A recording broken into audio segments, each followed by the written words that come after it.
Antes de presentar a las personas que tenemos en la mesa, les explicaré que la dinámica de la charla que viene ahora no será ponencia, sino Damián nos hará una exposición relativamente breve, Hernán otra, y pasaremos directamente a la dinámica de la conversación, de las preguntas. Les agradecería que fuesen ustedes pues, también diligentes en las preguntas y que tuviesen toda la libertad de conversar. A mí me gustaría que la mesa estuviese abajo, pudiésemos conversar todos casi en un círculo, pero el enfoque de esta charla, al igual que la de esta mañana era con más ponencias, en esta ocasión va a ser un diálogo mucho más abierto. Yo creo que los dos perfiles de las personas que tengo en la mesa, aunque los conocí ayer, yo creo que van para ello, me queda maravillado. Y entonces, pues bueno, paso a presentarlos, aunque seguro que ustedes ya los conocen, porque tienen una larga trayectoria. Y después, pues, comenzará a hablar Damián. Aunque a él no le guste, empezaré por sus estudios de Damián en Francia, porque se graduó en la Escuela de Altos Estudios en Ciencias Sociales en París, es traductor, escritor y editor. Eso que sea de las tres cosas a la vez me parece muy bien, porque creo que va a tener una visión pues, mucho más amplia del sector.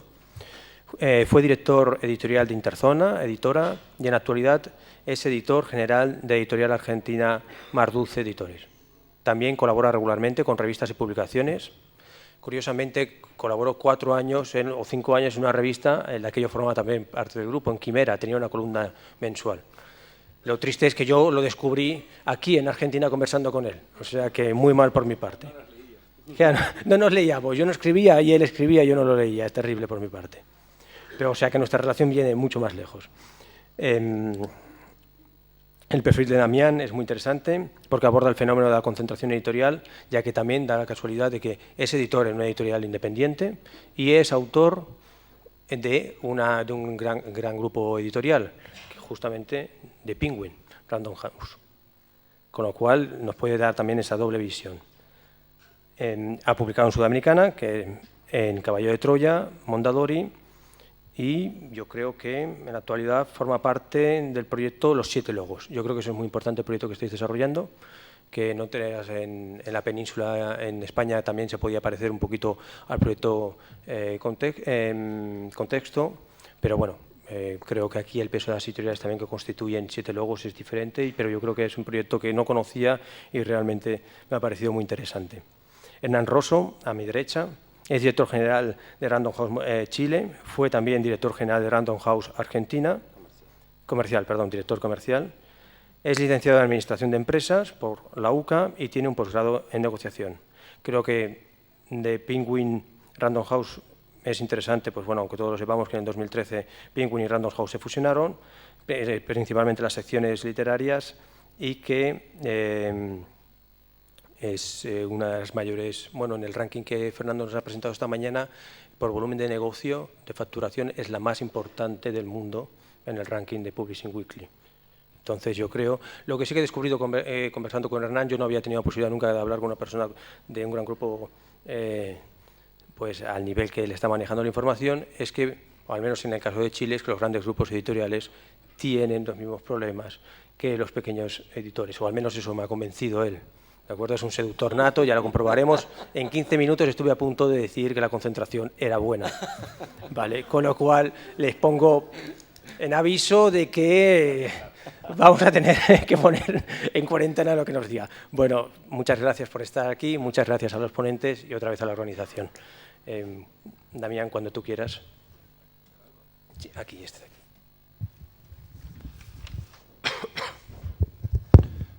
Bueno, muchas gracias por la invitación, que no tomo a título personal, ahora lo intentaré explicar, creo que tampoco podría decir que soy el representante de otras editoriales ni de nada, sino que tomemos como un síntoma que un editor de una pequeña editorial, muy pequeña como Mar Dulce, que sacamos unos 12 libros por año, esté sentado en esta mesa hoy, que quizás no hubiera ocurrido me tengo que acercar más. Pero tienen que oírme, ¿sí? ¿Es necesario? ¿Sí? Bueno. Pobre. Voy a contar, acá veo a mi amiga Marcela, que ya escuchó un par de chistes que siempre comienzo, que no son chistes, son dos situaciones para empezar a pensar este tema. En mis tiempos libres yo también soy escritor, entonces me invitaron el año pasado a la Feria del Libro de París, que Argentina es el país invitado de honor. En el vuelo de ida me senté al lado de un escritor amigo que él publica en Alfaguara, y yo en Random House, y también en otras editoriales independientes como Periférica en España. Pero el grueso de mis novelas salió en Random House. Y cuando volvimos de París, ya los dos pertenecíamos a la misma empresa. Pues justo ¿no? Esa fue una situación bastante extraña. Encima le había ganado el premio Alfaguara a él. Mis 5 novelas o 6 que tengo publicadas en este gran grupo, la primera vez, mi primer libro allí, en el año 96, la empresa se llamaba Sudamericana. Mi segunda novela se llamaba Mondadori. La tercera, Random House, y la reciente en Penguin Random House, creo. Ya, por suerte queda siempre en la calle Humberto Primo, ¿no? Sí. Así que esta es un poco la situación. Evidentemente tienen los grandes gerentes de Random una capacidad, como se dice en Argentina, para llorar, porque mi amigo y gerente, no sé, el dueño, Claudio López Lamadrid, no sé bien qué es, el gerente máximo español, me explicaba hace unos años, antes de la compra de Alfaguara, que lo hacían para resistir la presión de Amazon, que si no iban a desaparecer. Me sentí tan mal que le ofrecí plata, pero por suerte no me aceptó el dinero. Ahora, al mismo tiempo que ocurren estos fenómenos, me parece que en el caso argentino, pero doy fe que también en el caso español, doy fe como autor, y me consta que en México y también más recientemente, pero muy fuertemente también en Chile, han surgido un grupo bastante importante e interesantes de pequeñas editoriales que a veces muy pretenciosamente se autodefinen como independientes, que yo pienso que es al revés, somos las más dependientes del mercado, porque una corrida al dólar, una inflación, cualquiera de esas cosas, y Random House sobrevive y nosotros quebramos.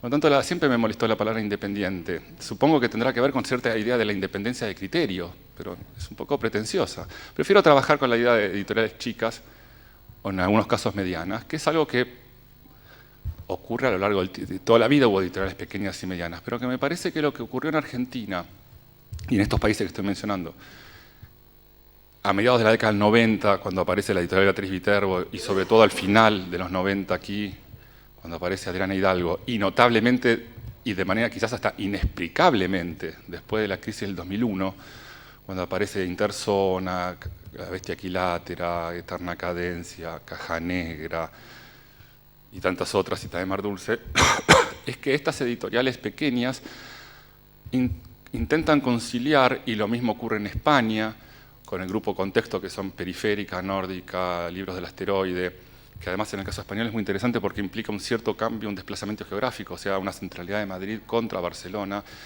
Recordemos que un editor célebre español, Constantino Bertolo, siempre dice que en España para ser editor hay que ser millonario y catalán. Bueno, acá son pobres y madrileños, ¿no? Entonces, semejante cambio, todas estas editoriales, y en Chile uno podría decir Weather, Cuneta, Das Capital, LOM, pero LOM es de la generación anterior, Alquimia, y en México Sexto Piso, Almadía, Tumbona, todas esas intentamos conciliar una cierta idea de un riesgo estético o literario, que eso viene desde el origen de los tiempos, para estas editoriales, apostar por autores nuevos, por literaturas más marginales, ir menos a lo seguro. Intentamos conciliar eso con una novedad que creo que aportamos, que es un alto rigor profesional. Mi primera novela en realidad no es la de Sudamericana, es una que saqué en el año 92 en una editorial que ya no existe, en la que nunca cobré anticipo, nunca supe cuánto vendí, nunca vi el libro en las librerías, y además había que agradecer que me publicaban, lo cual era cierto, un joven autor, faltaba que el editor me dijera encima, ¿querés cobrar, ver el libro en la librería? Nosotros, toda esta amplia gama de editoriales, que estamos por eso, empecé diciendo que me siento muy halagado de estar acá, no a título personal, sino porque intentamos ocupar espacio en el mercado. Y que yo esté hoy acá quizás puede entenderse como un síntoma de que lo ocupamos, pequeño, obviamente, yo sé cuál es nuestra envergadura. Mar Dulce publica en España 6 libros por año, en Argentina publicamos 12, impresos en España, con ISB en español, distribuidos por una muy buena distribuidora española que es UDL. En México nos distribuye Almadía, en Chile nos distribuye Sexto Piso, en Chile nos distribuye, perdón, en Cuarto Propio. Y somos una editorial muy pequeña. Y en nuestro catálogo tenemos premios Goncourt, como Janet Schnoss, premios Pulitzer, como Cynthia Ozick, autoras muy reconocidos como Beatriz Arlo, o María Moreno, o Carlos Monsiváis.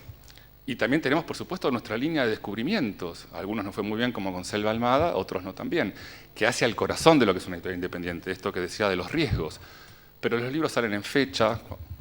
Cuando le decimos a los libreros, el plan es sacar este libro en marzo y tal otro en abril y tal otro en junio, y están bien distribuidos, y están bien hechos, y no tienen erratas, y eso es nuevo para la edición independiente, nuevo de los últimos 10 o 15 años, quiero decir.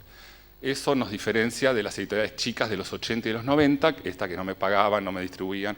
Nosotros arriesgamos a publicar autores jóvenes, y también estos consagrados, pero con un nivel de rigor profesional que me parece novedoso, Página de Espuma, no lo mencioné, pero es anterior, para un nivel profesional que es novedoso para lo que era la historia de estas editoriales. Entonces se está dando como una especie de doble... Si fuera sociólogo haría este gesto, que es el de la dialéctica, ¿no? Está pasando este doble fenómeno, que es esta concentración de concentración, porque hablar de... O sea, antes hablamos de concentración, ahora estamos hablando de mega concentración, después ya no sé en qué términos... Y hoy leía, no sé en qué diario, ¿sí? ¿No? hiper... Bueno, como en los supermercados, ahora se habla de hipermercado, está el supermercado y el hipermercado. Y hoy leía, no sé en cuál de los diarios de hoy o de ayer, que ocupa este nuevo holding, ocupa el 50% del mercado, no me acuerdo si lo leyó en Clarín, en La Nación, en algún lado. Entonces, al mismo tiempo que se da este fenómeno por el cual Cortázar y Borges ahora también pertenecen a todo el mismo grupo en todo el mundo, claro, en cada... Porque también estratégicamente, antes de lo de la compra de Alfaguara, la fusión Penguin-Random House parecía tener también un ojo puesto en los BRICS, en entrar a Brasil, en entrar a todos esos nuevos mercados emergentes que ya estamos por quebrar, pero bueno, éramos emergentes hasta hace poco, ahora somos submergentes. Al mismo tiempo que se da ese fenómeno, aparece este otro, por eso decía como dialéctico, de editoriales independientes prestigiosas pero serias y rigurosas, que nos molesta mucho que no podamos sacar dinero al extranjero para pagarle a Janet Schnoss, que es un tema que antes no existía porque nunca le íbamos a pagar a Janet Schnoss antes, pero ahora queremos pagarle y no nos dejan. Y eso es muy interesante, pero también hay un matiz que a mí no me convence, o que lo pondría a discusión, que es como una expresión de deseos, más bien, que no me gustaría que se diera algo que empieza a darse, yo creo, lo vuelo, sobre todo en Argentina, quizás no tanto en Chile, que es como una especie de división del trabajo, en el cual las editoriales independientes somos las que publicamos literatura buena, arriesgada, y las grandes o las multinacionales parecen estar levemente renunciando a eso. No totalmente.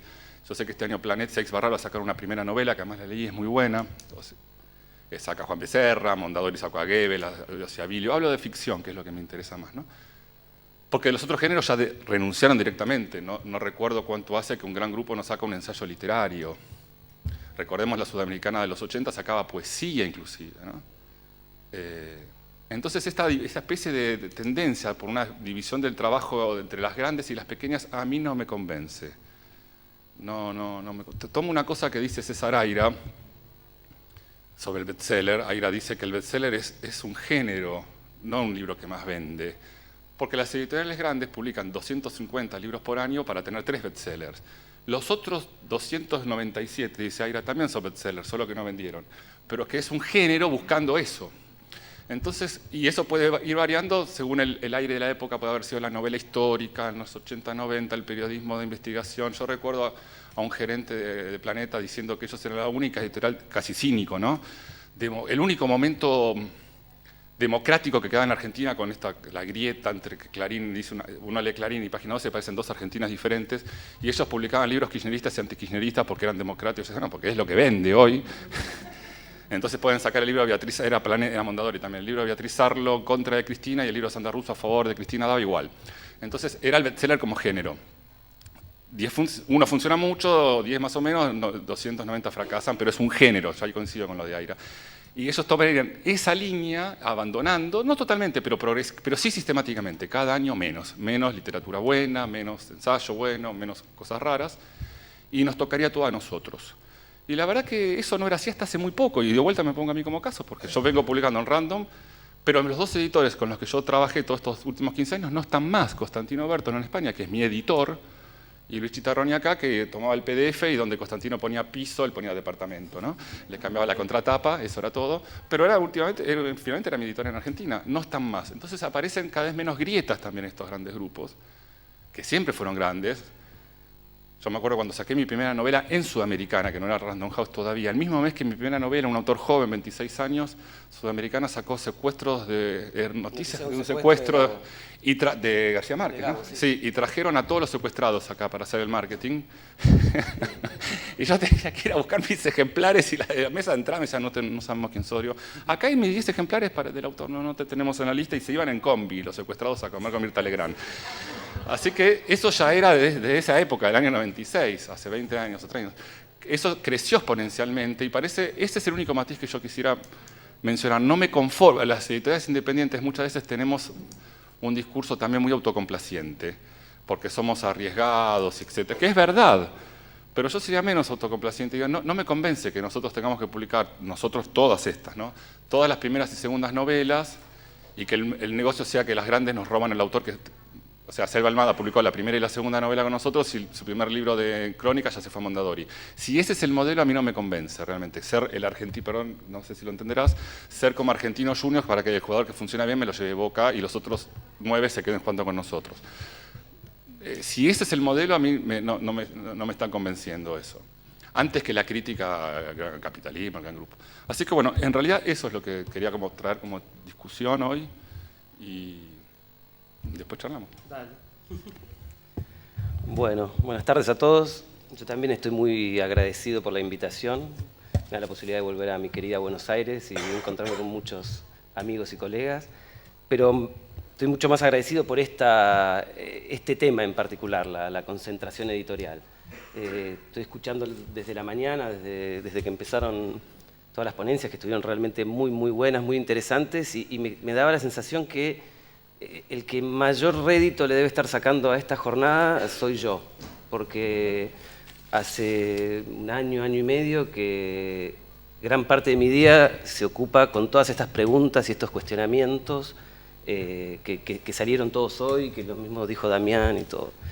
La verdad que el desafío, desde que surgió el rumor de que podíamos hacernos cargo de este catálogo tan importante, tan prestigioso, de tantos años, con nombres tan fundamentales de nuestra cultura y de la cultura hispanoamericana,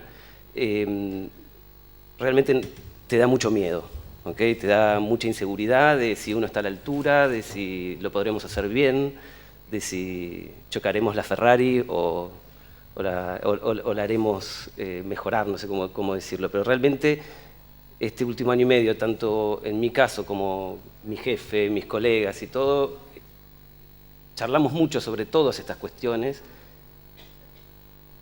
hacemos escenarios, nos imaginamos qué puede pasar, nos imaginamos cómo se tiene que manejar tal cosa, cómo hay que agrupar las cosas, los sellos, qué hay que hacer con los autores, qué política de autor, qué hacemos con los clientes, qué hacemos con la fuerza de ventas, o sea, las preguntas son miles y miles y miles y no hay respuestas definitivas. La verdad que en el último año y medio y hoy día también nos damos cuenta que cambiamos de opinión 5, 6, 7, 8, 9 veces sobre cada presunción que habíamos tomado. La realidad nos va llevando de un lado a otro. Por eso también agradezco el formato de charla. Cuando me invitaron, la verdad que me puse a pensar que no estoy para nada en condiciones de hacer una ponencia o de ponerme a teorizar sobre la concentración del grupo editorial, de los grupos editoriales, porque estoy en el medio de la batalla, en el medio del fragor de la batalla, en el medio del partido, tomando decisiones, dándome cuenta de los errores que cometí ayer, previendo lo que va a pasar pasado mañana, y no puedo teorizar. Creo que cometería un grave error si pongo a hablar de modelos, de estrategias, porque no es el momento. En este momento realmente es un momento de tomar decisiones, y de probar y de encomendarse a Dios de que uno está haciendo lo correcto para manejar este sello.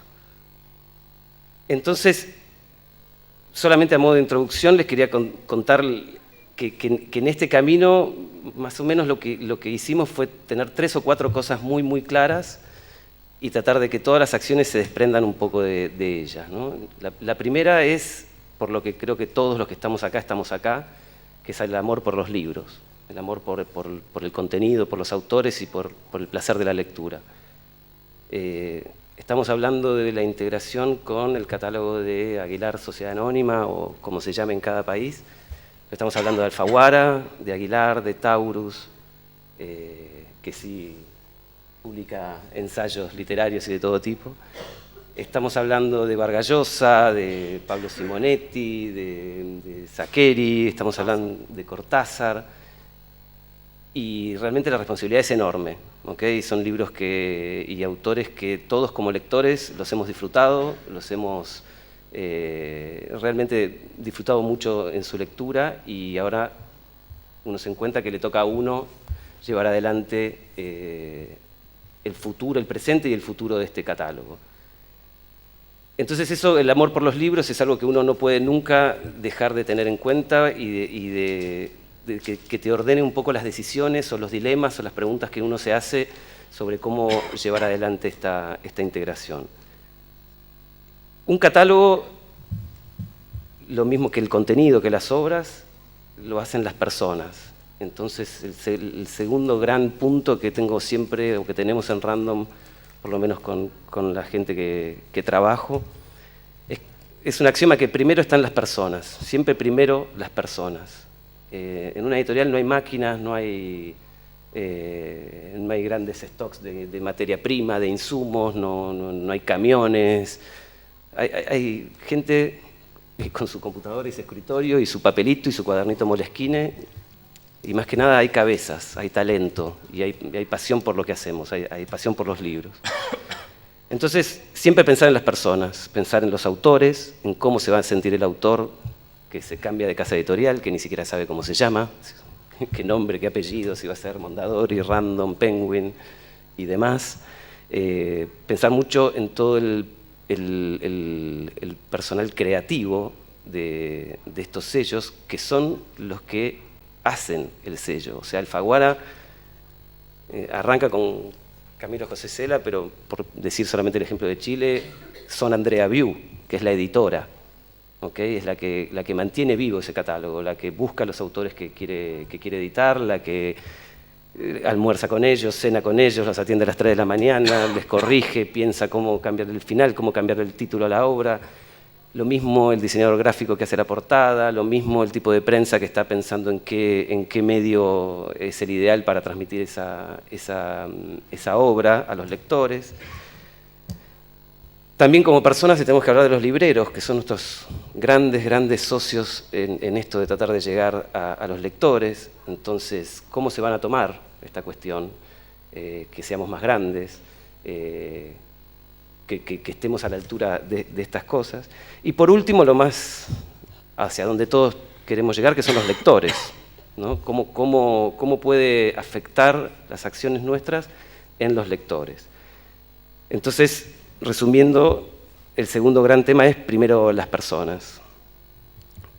El tercer gran tema es la humildad, es pensar en pequeño. A nivel cultural, lo grande es malo, lo grande queda mal, hace ruido, es sospechoso. Ojalá fuésemos esa corporación que muchos creen que somos y que tenemos la vaca atada, por así decirlo. No somos una enorme corporación de negocios, de business. No somos un fondo de inversión que está comprando negocios por ahí para rentabilizarlos, venderlos. Somos editores. Bertelsmann, que es la compañía madre, la dueña, es como si fuese Prisa, pero alemán, y en sus unidades de negocio tiene revistas, televisión y libros, y en lo que es libros tiene Penguin Random House. Bertelsmann empezó editando libros hace 160, 170 años en Alemania, y hoy en 2015 lo sigue haciendo. Random House se fundó en 1920 y Sudamericana Se fundó en el año 39 por el abuelo de mi jefe, Javier López Llobet, que está acá con nosotros. ¿Okay? De vuelta, personas, gente con sueños, con ganas de hacer algo, con pasión por el libro, y hoy, décadas y décadas después, nos toca a nosotros. Me toca a mí en particular, en un mercado en particular, en una cultura en particular como la chilena, y uno quiere estar a la altura de la situación y sabe que si se agranda, sabe que si uno empieza a pensar que ya está, que ya llegó, está perdido. Realmente, si hay algo que sabemos todos los editores es que no tenemos el éxito asegurado. Lo único en este negocio que más o menos es cierto es el fondo editorial, ¿no? Es lo que quedó de los éxitos pasados. Pero eso con toda la suerte puede llegar a ser la mitad de nuestro negocio, la mitad de nuestra facturación, la mitad de nuestros ingresos. La otra parte son las novedades, y para las novedades eso es una toma de riesgo, una apuesta que se hace todos los días, se renueva todos los días. No podemos estar nunca seguros, por más que sea Isabel Allende o un nombre muy, muy importante. Hay muchas cosas que escapan a nuestro dominio, que pueden hacer que un libro sea exitoso o no. Y realmente eso es algo que todos los años, cuando se arma este plan editorial y se decide editarlo a Damián o al que sea, se renueva esa apuesta, se renueva ese riesgo, y en este momento nos toca a nosotros, Alfaguara, ¿okay? Y nos toca a nosotros también mantener literatura Random House, y nos toca a nosotros Sudamericana, y nos toca a nosotros Plaza y Janés. Entonces es algo que tenemos muy claro, que hay que mantenerse humildes, porque si no vamos a perder. Y después, por lo que hacemos. ¿Por qué hacemos todo esto? Porque el gran objetivo final es tratar de llevar nuestro contenido, estas obras, a la mayor cantidad de lectores posibles, de la mejor manera posible, sin morir en el intento. O sea, siendo rentables para que podamos sobrevivir. La primera regla de una compañía es sobrevivir, no es ganar plata o enriquecerse, es sobrevivir, es que la cosa siga a lo largo de los años. Así que todas estas tres cosas anteriores terminan en lograr llevar todo el contenido a la mayor cantidad de gente de la mejor manera posible. Así que bueno, con estas 4 premisas es como yo siento que vamos caminando en la oscuridad de la incógnita de si vamos a poder lograr no chocar la Ferrari, o poder lograr que los sellos mantengan su ADN, mantengan su vigencia y mantengan su papel dentro de la cultura de cada país. La verdad que entrar a la Feria del Libro y ver en nuestro stand enorme, así bien grande, 2 sellos tan emblemáticos como Alfaguara y Sudamericana puestos en primer lugar, y ver qué se edita en cada uno de esos sellos, por más que Sudamericana se vendió a Bertelsmann hace 15 años, después pasó a ser Random House Mondadori, pero sigue siendo Sudamericana, sigue editando a las plumas más influyentes del país y sigue teniendo una coherencia editorial. A nosotros nos llena de orgullo, y queremos que pase lo mismo con los nuevos sellos que tenemos en nuestra casa. Así que bueno, esta era solamente la pequeña introducción para después pasar a las preguntas, porque realmente de todo el debate que escuché a la mañana y el que espero que pase ahora es donde nosotros vamos abriendo un poco los ojos de dónde poner el foco. Lo que dijo recién Damián de que estamos por ahí dejando un poco de lado la literatura, es algo que uno tiene que escuchar, que anotar, que pensar. Yo no lo siento tan así en Chile. En Chile acabamos de publicar, no sé, estamos sacando una colección de poesía en Lumen, de poesía local. La poesía chilena es de altísimo nivel, con autores como Claudio Bertoni o como Raúl Zurita. Estamos apostando por nuevos autores, y también nos estamos nutriendo de lo que hacen las editoriales más pequeñas. Coincido que esto de Argentinos Juniors y Boca como modelo no sirve. Que se puede dar, pero si está todo basado en un modelo así, no sirve. Y también considero que como gran grupo editorial nosotros tenemos la obligación, porque tenemos más recursos y un poco más de cintura, de apostar por este tipo de autores, porque aparte esa es la esencia de nuestro negocio. Yo siempre cuento una anécdota de una vez que conozco una editora en Estados Unidos, de Random, le pregunto a quién edita, y me contesta a Pamuk. Digo, qué suerte, ¿no? Qué lujo, qué honor. Me dice, sí, ahora, 25 años después.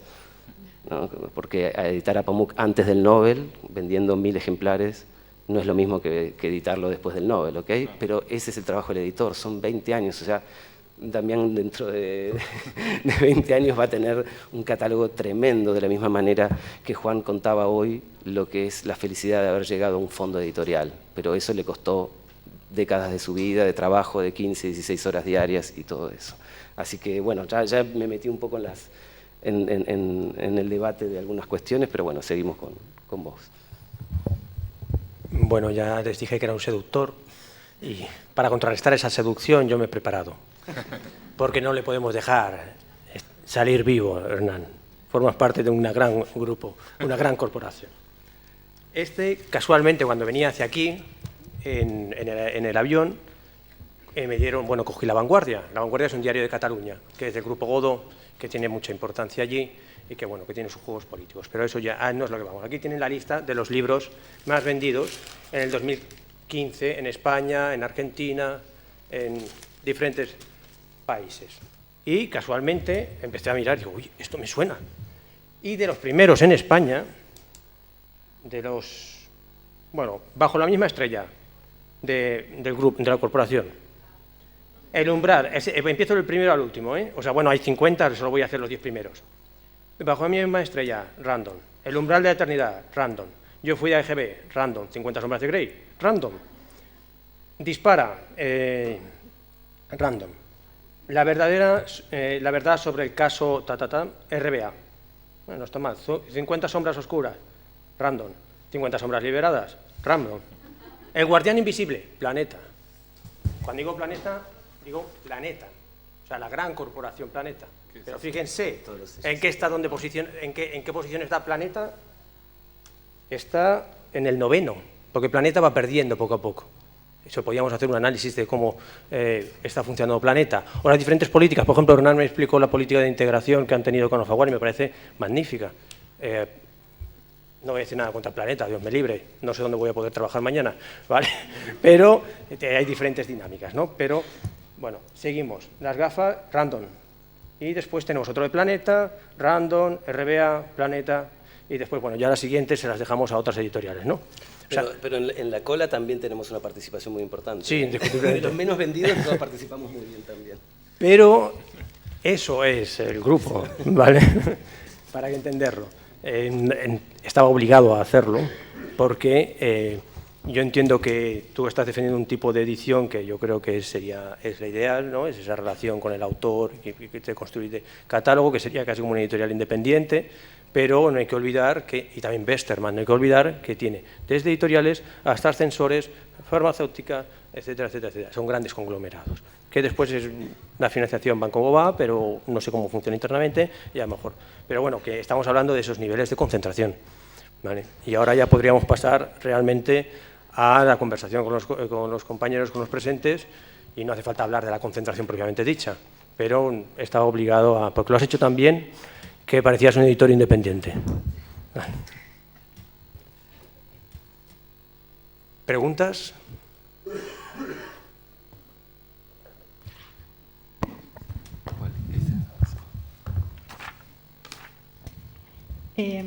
Por un lado, tengo dos preguntas, una para cada uno, aunque las pueden intercambiar. Para Hernán, la pregunta es cómo se trabaja con un catálogo tan inabarcable. O sea, y por un lado, cómo se mantiene la unicidad de cada catálogo, esta idea de que el catálogo tiene un sentido y yo convoco a estos autores para trabajar estas temáticas en este formato, cuando uno tiene tantísimos sellos y no tantos editores, porque lo cierto es que hay editores que se ocupan de un sello, 2, 3 y más, y a la vez esta cuestión de cuidar al individuo, pero no poder ni atenderle el teléfono a la cantidad de autores que quieren saber de vos, debe ser complejo, y me pregunto cómo se trabaja con un catálogo tan inabarcable donde uno ya ni siquiera puede recordar qué títulos tiene en el catálogo, o eso imagino yo al menos. Eso por una parte. Y para Damián, pensaba en esto que contabas de Selva Almada, que, bueno, es conocida la historia, y entonces yo te pregunto cómo pueden hacer las pequeñas editoriales, las editoriales independientes para retener al autor frente a la el avance de las grandes, por una parte. Sí, claro. Y a la vez vos tenés también un caso particular, porque tus libros están publicados en las grandes y vos sos editor de las chicas. ¿Cómo manejás esa dualidad? Bueno, son varias cosas. Primero que en el caso de Selva puntualmente publicó Chicas Muertas, que es una crónica, y va a publicar en Random Penguin su primer libro, que había salido en una pequeña editorial de cuentos, pero la próxima novela nueva, que no está todavía, es de Mar Dulce. O sea que hay un diálogo en conjunto con Selva, y hasta que me cuenten lo contrario, creo que soy el editor todavía de Selva, y que estoy seguro que sí, está trabajando en una novela. Yo coincido, valoro mucho lo que dice Hernán, y tu pregunta, que se menciona para editor, la persona. Y al mismo tiempo que lo valoro y me gusta escucharlo, la tendencia no fue en esa dirección. Recuerdo libros como La edición sin editores. Si tomamos el caso norteamericano, porque América Latina y particularmente Argentina o Chile somos tan en el sur que cuando vino acá Planeta y todos estos grandes grupos no compraron ningún canal de tele, porque acá el mercado es muy pequeño. Eso es un dato que hay que tener siempre muy presente. No armaron el multimedio como en otros lados. O sea, cuando Prisa vino Alfaguara acá, o Planeta, todos conocimos todas las clases de rumores que hubo, que no sé si son verdad o no, da igual, que tocaban timbre, fijaban si compraban Telefe o no dejaban de comprar, que es un canal de tele, y no lo compraron. Prisa tuvo solo una radio aquí, nada más, que es Radio Continental. O sea, eso marca la endeblez del mercado argentino, y supongo que el chileno también. Ahora, en Estados Unidos, la figura del editor está prácticamente extinguida, en el sentido que el diálogo, a menos que uno lo tome en el sentido del libro de Juan Cruz, que la idea del editor es alguien que le consiga hoteles buenos a los autores, que tengan aire acondicionado y que los saque a pasear. Cuando yo pienso en mi tarea diariamente con un editor, con un autor, no es eso, es discutir sobre el texto. Y en el mercado norteamericano discute la gente con el publisher. El editor no está más. Las editoriales norteamericanas no aceptan más manuscritos de los autores, o no sé cómo se llaman, ya no son manuscritos, el original o como quiera llamársele, no acepta más. O sea que un chico joven termina de hacer, que además todos se empiezan a formar en esos talleres creativos, como si hubiera escrituras no creativas, ¿no? En talleres de escritura creativa en alguna universidad de Iowa, y sale a buscar un agente, porque si no, no puede ir a un chico inédito. El agente que le va a decir, metele un poquito de sexo, hace algo que sea un poquito mejor, y funciona como editor en la sombra. Shavelson, con un discurso absolutamente cínico, dice que él es el editor de muchos de sus autores. Para mí es un agente. El agente discute con un publisher, que es un gerente de cualquier... Así está funcionando el mundo de la edición norteamericana, que no es global eso, porque el caso francés y alemán se opone a eso. Los dos premios Nobel franceses vivos, Modiano y L'Eclésion, no tienen agente.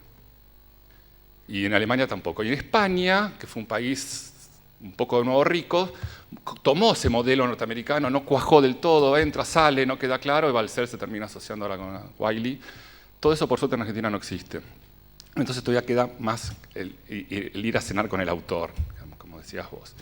En mi caso, la pregunta como escritor tiene que ver con una discusión que hay en el interior de lo que serían las editoriales independientes hoy. No llamaría un grupo, hay una línea de discusión, inclusive de editoriales mucho más pequeñas que las que estamos acá en la Feria del Libro, pero muy valiosas, las que en Argentina se aglutinan en relación a la FLIA, la edición autogestionaria, y en otros lados de América Latina también, que ellos ya piensan que ellos y nosotros no estamos en el mismo barco, que nos dedicamos a dos disciplinas diferentes. Una es la industria del entretenimiento, que no incluye el amor por los libros, y otra somos nosotros los que amamos a los libros. Y hay otra línea en la discusión dentro del mundo de las editoriales independientes que decimos, no, estamos en el mismo barco, intentemos traerlos para acá porque nos van a hundir, si no. Mar Dulce puntualmente está en esta, yo personalmente y Mar Dulce estamos en esta segunda perspectiva, aunque escucho muy atentamente a la primera, que son colegas, amigos muy inteligentes a los que los valoro, que nos cuestionan, no estén acá, no estén en los 7 logos, no somos de la misma familia ya, son dos mercados diferentes, hagamos ferias en las plazas, distribuyamos, busquemos otros, porque finalmente Mar Dulce y ellos a las librerías los llaman puntos de venta y nosotros librería. Y entonces nuestros colegas de la FLIA dicen, no tenemos que, vos te haces todo este trabajo para morir en el Ateneo y en Cúspide, te va a ir mal siempre. Busca otros canales de distribución, otros canales de circulación, de promoción, otra forma de tratar el libro, y otros como nosotros, quizás porque yo soy viejo, digo, no, estamos todavía en el mismo barco, cada vez menos, lo digo cada vez con menos fuerza, ¿no? Que hace 10 o 15 años. Y como autor, entonces, para responder a tu pregunta, buscaba el resquicio. Yo tenía a Constantino Bertolo, como mencioné antes, a Luis Chitarroni, que yo empecé con él en Sudamericana. Es más, mi primera novela no la publicó Luis porque me dijo, te la publico el año que viene, y tardó 4 años, y me aburrí, se la di a otra, típico de Luis, se la di a otra editorial, y ahí me mandó una carta, yo vivía en el extranjero, no, disculpame, la tenía pensada para el próximo año, pero nunca me... Y la segunda sí, salió con él, y es mi editor. A cualquier lugar que yo lleve mi libro, Luis lo lee primero. Y ahora él trabaja en una editorial que publica literatura anglosajona, o sea, no me va a publicar a mí, ni tampoco yo le ofrecí publicar. Entonces yo buscaba esos resquicios, no soy el único, puedo dar varios nombres así, casi todos escritores que me llevan unos 10 años de la generación de Luis, que ahora estamos un poco boyando, qué sé yo, buscaremos algún resquicio, y si no, bueno, yo estoy en España publicando en Periférica, en Chile en Alquimia, buscaré editoriales independientes de mis colegas, que gente no lo hago por una cuestión de pudor, porque tengo la sensación que me van a publicar porque comparto estar en la Feria del Libro, y si no, no le voy a pagar mi parte en el stand y me terminan publicando. Entonces busco seguir adentro de los grupos hasta donde pueda. Pero para mí, en el interior de la edición independiente, por ejemplo, en México, que se hace una vez por año una feria muy grande en la sede de la librería Fondo de Cultura de La Condesa, en Rosario Castellanos, el último año, el 2014, el encuentro era dime dónde publicas y te diré quién eres. Así se llamaba, ¿no? Y ahí apareció muy claro esa línea. Vámonos, no tenemos nada que ver con ellos, y otros que dijeron, no, todavía podemos dialogar con los grandes grupos, a ver si se puede, ¿no? Bien. Tu pregunta sobre cómo manejar tantos autores, tantos sellos diferentes y todo, bueno, es la que nos hacemos todos los días nosotros, la verdad, y que tratamos de lograrlo y que no siempre lo logramos.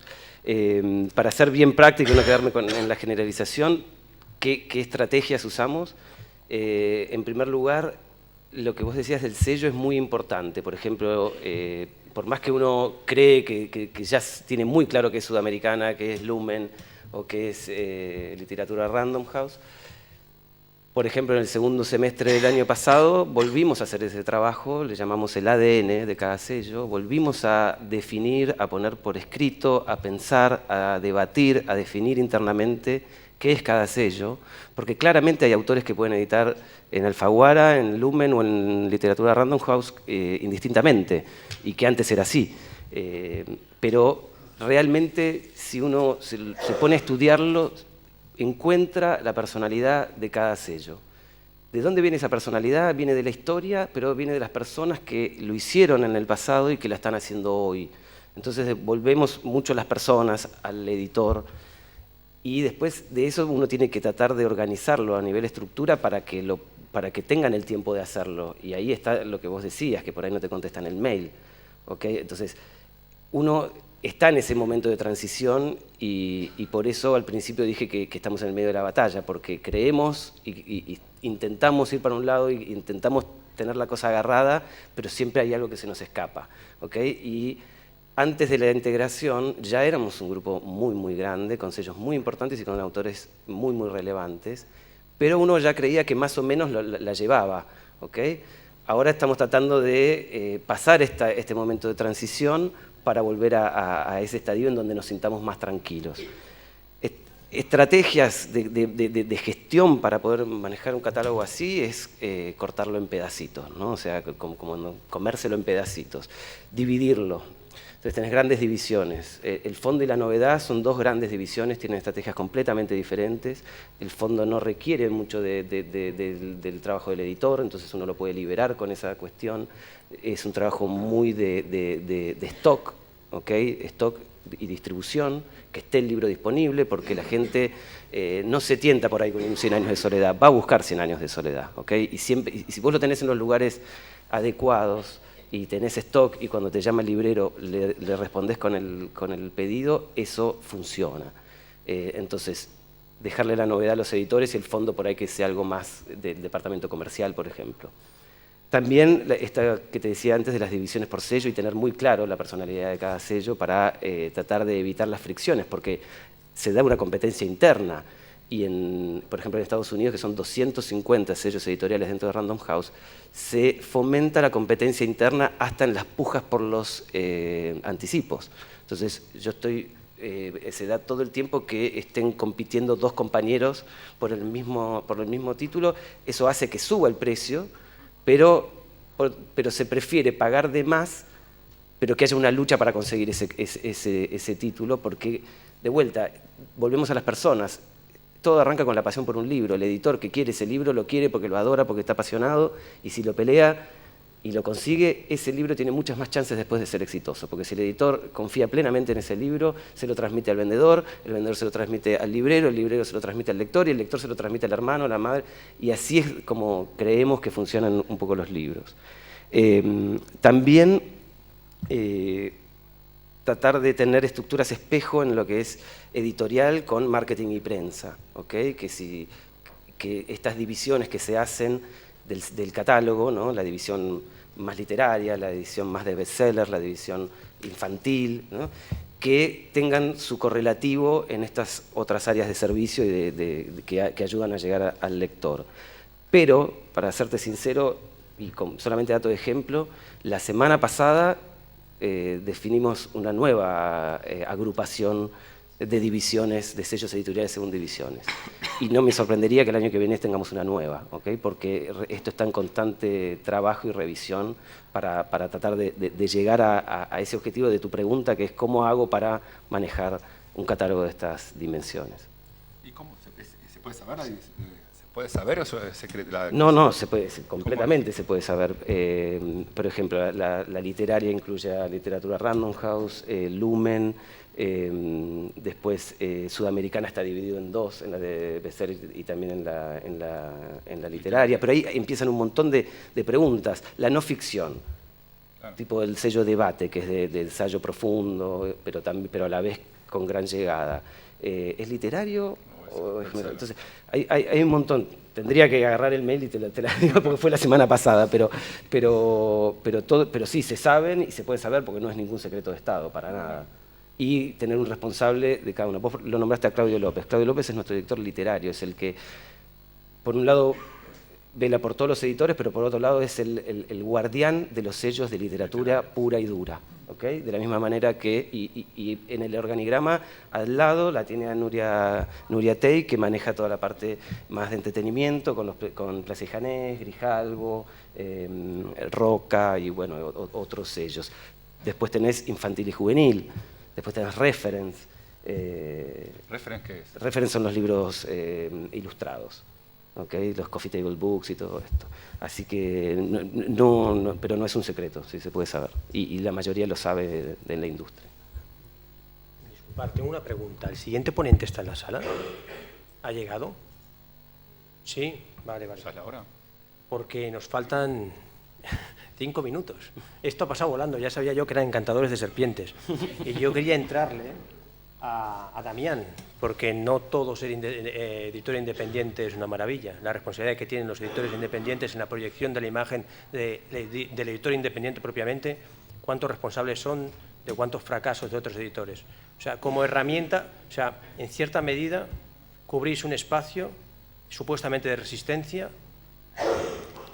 Bueno, yo empecé diciendo que a veces hay mucha autocomplacencia en la edición independiente y yo conozco editores independientes cuyos catálogos no me gustan, podría decir que son malos, qué sé yo, no sé cómo decirlo. Perdón, perdona que te interrumpa, la apuesta por autores vivos, porque hay editoriales independientes que se... Eso es el modelo español. El modelo español anterior a Contexto era un modelo también, pero menos. Yo también lo hago. Una cosa es el dominio público de una cosa rara, como saca Periférica, que saca la biblioteca ideal.